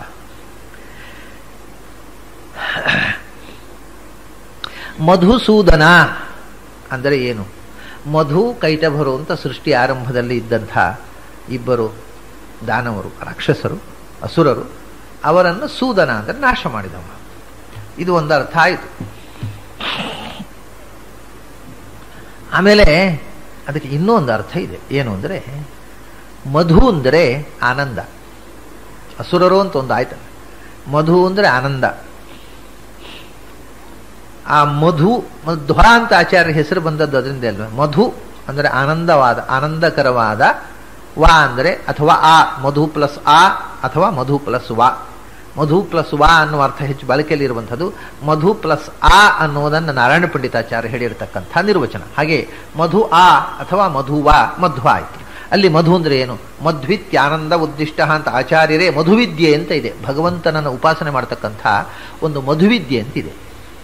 ಆ ಮಧುವಿದ್ಯೆ ದೇವತೆಗಳು ಮಾಡತಕ್ಕಂಥ ಉಪಾಸನೆಯಲ್ಲಿ ಭಗವಂತನನ್ನ ಮಧು ಅಂತ, ದೇವ ಮಧು, ದೇವತೆಗಳ ಮಧು ಅಂದರೆ ಏನು? ಭಗವಂತನನ್ನು ಮಧು ಅಂತ ಉಪಾಸನೆ. ಭಗವಂತ ಮಧು ಅಂದರೆ ಭಗವಂತ ಮದಧಿಹಿ ಮಧ್ವಿತಿ ಪ್ರೋಕ್ತಃ, ಆನಂದದ ನಿಧಿ ಅಂತ, ಆನಂದದ ಕಡಲು ಭಗವಂತ ಅನ್ನೋ ಉಪಾಸನೆ. ಅದನ್ನ ಮಧು ಅಂದರೆ ಆನಂದದ ರಾಶಿ. ಆನಂದ ಜನರಲ್ಲಿ ಮಧು ಅಂತ ಭಗವಂತನನ್ನು ಉಪಾಸನೆ ಮಾಡುವಾಗ ಆನಂದದ ರಾಶಿ ಇಂಥದ್ದು, ಆನಂದ ಸಾಗರ, ಆನಂದ ಸಮುದ್ರ. ಜನರಲ್ಲಿ ಮಧು ಅಂದರೆ ಆನಂದ. ಮಧುಸೂದನ ಅಂದರೆ ಆನಂದವನ್ನು ನಾಶ ಮಾಡುವವ ಅಂತ. ಜನಾರ್ದನ ಇದ್ದ ಹಾಗೆ ಇದಕ್ಕೊಂದು ನೆಗೆಟಿವ್ ಅರ್ಥ ಇದೆ. ದುರ್ಜನರನ್ನು ನಾಶ ಮಾಡುವವ ಜನಾರ್ದನ, ದುರ್ಜನರ ಆನಂದವನ್ನು ನಾಶ ಮಾಡುವ ಮಧುಸೂದನ. ಜನಾರ್ದನಿಗೂ ಮಧುಸೂದನಿಗೂ ಅಲ್ಲಿ ಜನ ಅಂತ ಬಂತು, ಇಲ್ಲಿ ಮಧು, ಆನಂದವನ್ನು ನಾಶ ಮಾಡುವವ ಮಧುಸೂದನ ಅಂತ. ಅದು ನೆಗೆಟಿವ್ ಅರ್ಥ ಆಯ್ತಲ್ಲ. ನಮಗೆ ಪಾಸಿಟಿವ್ ಆನಂದವನ್ನು ಕೊಡುವ ಅಂತ ನಾವು ಉಪಾಸನೆ ಮಾಡಬೇಕಪ್ಪ. ಆನಂದವನ್ನು ನಾಶ ಮಾಡುವಂತ ಉಪಾಸನೆ ಮಾಡಿ ನಮ್ಮ ಆನಂದವನ್ನು ನಾಶ ಮಾಡಿಬಿಟ್ರೆ ಅವನ ಕಡೆಗೆ ನಮಗೆ ಆನಂದ ಪ್ರದ ಅಂತ ಅದು ಕೊಡ್ತಾನೆವ ಮಧುಸೂದನ. ಸೂದ ಅಂದ್ರೆ ಏನು ಗೊತ್ತೋ? ಉದಾ ಅಂದ್ರೆ, ಉದಾ ಅಂತ ಜೀವ ಸಂಘಕ್ಕೆ ಉದಾ ಅಂತ ಹೆಸರು. ವೇದದಲ್ಲಿ ಉದಾ ಅಂದ್ರೆ ಉದಕ, ಉದಾ ಅಂದ್ರೆ ನೀರು ಅಂತ ಗೊತ್ತಲ್ಲ ನಮಗೆ. ಉದಾ ಅಂದ್ರೆ ಜೀವರು. ಉದಧಿ ಅಂತ ಭಗವಂತ ಜೀವರಿಗೆಲ್ಲ ಆಶ್ರಯನಾಗಿರ್ತಕ್ಕಂಥ ಭಗವಂತನಿಗೆ ಉದಧಿ ಅಂತ ಹೇಳ್ತಾರೆ. ಉದ ಅಂದ್ರೆ ಜೀವರು, ಯಾಕೆಂದ್ರೆ ಉತ್ ಪ್ಲಸ್ ಆ, ಅಕಾರವಾಚ್ಯನಾದವನು ಉತ್ತಮನಾಗಿ ಇರುವವರು ಉದರು. ಅಂದರೆ ಭಗವಂತನು ನಿಯಂತ್ರಣಕ್ಕೆ ಒಳಪಟ್ಟ ಜೀವ ಸಂಘಗಳು ಉದಗಳು. ಆ ಜೀವರಲ್ಲಿ ಉದರು ಅಂದ್ರೆ ಸಾತ್ವಿಕ ಜೀವರು, ಸೂದರ ಆಯ್ತು. ಸೂದರು ಅಂದ್ರೆ ನೀವು ಇದನ್ನೆಲ್ಲ ನೀವು ನೋಡದೆ ನೇರ ಹೋಗಿ ಸೂದ ಅಂತ ಡಿಕ್ಷನರಿ ನೋಡಿದ್ರೆ ಸೂದ ಅಂದ್ರೆ ಕುಕ್ ಅಂತ ಅರ್ಥ ಇದೆ, ಅಡುಗೆಯವನು ಅಂತ. ಡಿಕ್ಷನರಿ ಮೀನಿಂಗ್, ಲೆಕ್ಸಿಕನ್ ಮೀನಿಂಗು ಸೂದ ಅಂದ್ರೆ ಸೂಪ್ ಮಾಡುವವನು ಸೂದ ಅಂತ. ಅದಲ್ಲ, ಸೂದರು ಅಂದ್ರೆ ಸಾತ್ವಿಕ ಜೀವರು. ಅವರಿಗೆ ಮಧು ಆನಂದವನ್ನು ನಯತಿ ಪ್ರಾಪಯತಿ. ಓಹೋ, ಹಾಗಾದ್ರೆ ಆನಂದವನ್ನು ಕೊಡ್ತಾನೆ. ಹಾಗಾದ್ರೆ ಯಾರಿಗೆ ಮಧುಸೂದನ ಆಗ್ತಾನೆ, ಮಧುಸೂದನ ಆಗ್ತಾನೆ ಅಂದ್ರೆ ಯಾರು ಸೂದರಲ್ಲವೋ, ಕೂದರು ಕುತ್ಸಿತ ಜೀವರು, ಅವರಿಗೆ ಮಧು ನಾಶ ಮಾಡ್ತಾನೆ. ಸೂದರಿಗೆ ಸಾತ್ವಿಕ ಜೀವರಿಗೆ ಮಧು ಆನಂದಂ ನಯತಿ ಪ್ರಾಪಯತಿ. ಸಾತ್ವಿಕರಿಗೆ ಆನಂದವನ್ನು ಕೊಡುವವ, ದುರ್ಜನರಿಗೆ ಆನಂದವನ್ನು ನಾಶ ಮಾಡುವವ. ಆದ್ದರಿಂದಲೇ ಮಧುನಾಮಕನಾಗಿರ್ತಕ್ಕಂಥ ಅಸುರ ದುರ್ಜನನಾದ್ದರಿಂದ ಅವನನ್ನು ಸೂದನ ನಾಶ ಮಾಡಿದವ. ಹೀಗೆ ಮಧುಸೂದನ ಅನ್ನತಕ್ಕಂಥ ಶಬ್ದ ಆನಂದಪ್ರದ ಅನ್ನತಕ್ಕಂಥ ಅರ್ಥವನ್ನು, ತಾಮಸರಿಗೆ ದುಃಖವನ್ನು ಕೊಡುವವನು, ಸಾತ್ವಿಕರಿಗೆ ಆನಂದವನ್ನು ಕೊಡುವವನು ಆಗಿರತಕ್ಕವ ಅಂತ ಹೇಳತಕ್ಕ ಶಬ್ದ ಮಧುಸೂದನ. ಅದನ್ನೇ ಮಧು ಅನ್ನುವ ಅಸುರನನ್ನು ನಾಶ ಮಾಡಿದವ ಅನ್ನುವುದನ್ನೇ ಬರೇ ಮಧುವನ್ನಲ್ಲ, ಮತ್ತೆ ದಾನವ ಸಾಧನ, ಎಲ್ಲ ದಾನವರನ್ನೂ ನಾಶ ಮಾಡಿದವ ನೀನು, ಬರೇ ಮಧು ಒಬ್ಬನನ್ನಲ್ಲ. ದುಷ್ಟಶಕ್ತಿಗಳನ್ನು ಸಮಗ್ರವಾಗಿ ನಾಶ ಮಾಡಿರತಕ್ಕಂಥವನು ನೀನು, ದಾನವ ಸಾಧನ. ಅಂಥ ನಿನಗೆ ನಮಸ್ಕಾರ ಅಂದು ಮಧುಸೂದನ ದಾನವ ಸಾಧನ ಒಂದೇ. ಈಗ ಬಹಳ ವಿಚಿತ್ರವಾದಂಥ ರೀತಿಯಿಂದ ಇದು ತೆರಕೊಳ್ಳುತ್ತೆ. ಮಧುಸೂದನ ದಾನ, ಅಲ್ಲಿ ತನಗೊಂದು ಶಬ್ದ ಮಾಡಿ, ಭಾರಿ ಅಪೂರ್ವವಾದೊಂದು ನಾಮ ಆಯ್ತು ಮಧುಸೂದನ ದಾನ. ಮಧುವನ್ನು ಕೆಲವರಿಗೆ ಸೂದನ ಮಾಡ್ತಾನೆ, ಕೆಲವರಿಗೆ ದಾನ ಮಾಡ್ತಾನೆ. ಅಂದ್ರೆ ಕೆಲವರಿಗೆ ಆನಂದವನ್ನು ಕೊಡ್ತಾನೆ, ಕೆಲವರಿಗೆ ಆನಂದ ನಾಶ. ಮಧುಸೂದನ ದಾನ, ಅಲ್ಲಿ ತನಕ ಒಂದು ಶಬ್ದ ಮಧುಸೂದನ ದಾನ, ಅಥವಾ ಮಧುಸೂದನದ ಅಂತ ಇಟ್ಕೊಳ್ಬಹುದು, ಮಧುಸೂದನ ದಾನ ಅಂತ ಇಟ್ಕೊಳ್ಬಹುದು. ಆಮೇಲೆ ಮಧುಸೂದನ ಅಂದ್ರೆ ದುಃಖವನ್ನ ಆನಂದವನ್ನ ನಾಶ ಮಾಡ್ತಾನೆ ಅಂತ ಆಯ್ತು. ಅಷ್ಟೇ ಅಲ್ಲ, ವಸಾದನ, ವಾ ಅಂದ್ರೆ ಜ್ಞಾನ ಬಲ, ದುರ್ಜನರಲ್ಲಿ ಇರತಕ್ಕಂಥ ಜ್ಞಾನ ಬಲಗಳನ್ನು ಸಾಧನ ನಾಶ ಮಾಡ್ತಾನೆ. ಮಧುಸೂದನದ ಅನವ ದಾನವ, ನೀನು ಯಾವತ್ತೂ ಹೊಸಬನಲ್ಲ, ಎಂದೆಂದೋ ಇರತಕ್ಕಂಥವ ಅಂಥ ಪುರಾಣ ಪುರುಷ. ಅದೇ ನೀನು ಅನವ ಸಾಧನ. ಅನವ ಅಂದರೆ ಹಿಂದಿನಿಂದ ಇದ್ದದ್ದು, ಅನಾದಿ ಕಾಲದಿಂದ ಸಂಚಿತವಾಗಿರತಕ್ಕಂಥ ಪಾಪ, ಅದನ್ನು ಸಾಧನ ನಾಶ ಮಾಡತಕ್ಕವ. ಮತ್ತು ನೀನು ಬರೀ ಸಾಧನನೂ ಹೌದು. ಸಾಧನ ಅಂದರೆ ಸದನದಲ್ಲಿ ಇರುವವ ಅಂತ, ಹೌಸ್ ಹೋಲ್ಡ್ ಅಂತ. ಸದನ ಅಂದರೆ ಹೌಸ್, ಮನೆ ಇರುವವ ಅಂತ. ಯಾವ ಮನೆ? ಹೃದಯ ಸದ್ಮ, ಹೃದಯದ ಸದನದಲ್ಲಿ ಸದಾ ನೆಲೆಸಿದವನು. ಸದಾ ಎನ್ನ ಹೃದಯದಲ್ಲಿ ವಾಸ ಮಾಡು, ಅದೇ ಸದಾ ಎನ್ನ ಹೃದಯದಲ್ಲಿ ವಾಸ ಮಾಡು ಕೇಶವ ಅಂತ ಹೇಳಿದ್ರು. ನನ್ನ ಸದನದಲ್ಲಿ ವಾಸ ಮಾಡು, ಸದನದಲ್ಲಿ ಇರುವವನು ಸಾಧನ. ಆಮೇಲೆ ಸಂಸಾರವನ್ನು ನಾಶ ಮಾಡುವವನು ಸಾಧಯತಿ, ಇದು ಸಾಧನ. ಮತ್ತು ಸಜ್ಜನರ ಸಾಧ ಅಂದರೆ ದುಃಖವನ್ನು ನಯತಿ ನಾಶ ಮಾಡುವವನು ಸಾಧನ. ಹೀಗೆ ಭಗವಂತನನ್ನು ಅದು ಹೇಗೆ ತುಂಡು ಮಾಡಿದರೂ ಅದು ಭಗವಂತನಾಮ ಆಗುತ್ತೆ. ಮಧುಸೂದನ ಆಗತ್ತೆ, ಮಧುಸೂದ ಆಗತ್ತೆ,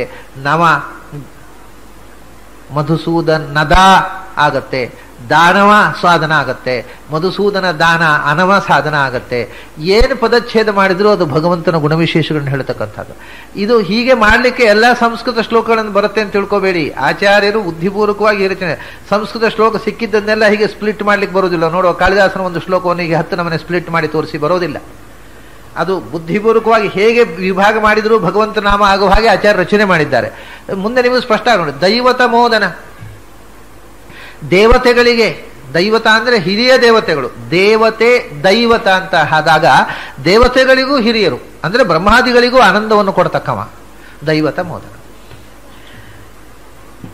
ದೈವ ತಮೋದನ ಎಷ್ಟು ಸ್ಪಷ್ಟವಾಗಿದೆ ನೋಡಿ. ಅವ್ರು ಬೇಕು ಅಂತ ಆಚಾರ್ಯ ಏನು ಕುಸ್ತಿ ಮಾಡ್ತಾರೆ ಶಬ್ದ. ದೈವ, ದೈವ ಅಂದ್ರೆ ಹಿರಿ ದೈವ, ದೇವತೆಗಳಿಗೂ ದೊಡ್ಡವನು ದೈವ ಅಂತ. ನೀನೇ ದೇವತಾನಾಂಚ ದೈವತಂ, ನೀನೇ ಹಿರಿಯ ದೇವತೆ. ಆಮೇಲೆ ತಮೋದನ, ನಮ್ಮಲ್ಲಿರತಕ್ಕಂಥ ತಮಸ್ಸನ್ನು ಹಿಂದೆ ಹೇಳಿದ್ರು. ಶುಭ ಅಲ್ಲಿ ತಮಸ್ಸು ತಮೋಗಿರಿ ವಿಭೇದನ, ಅತಿತಮ ಅತಿಮತ ತಮೋಗಿರಿ ಸಮಿತಿ ತಮೋಗಿರಿ ವಿಭೇದನ, ಅದರಲ್ಲಿ ತಮೋದನ ಅಂದರು.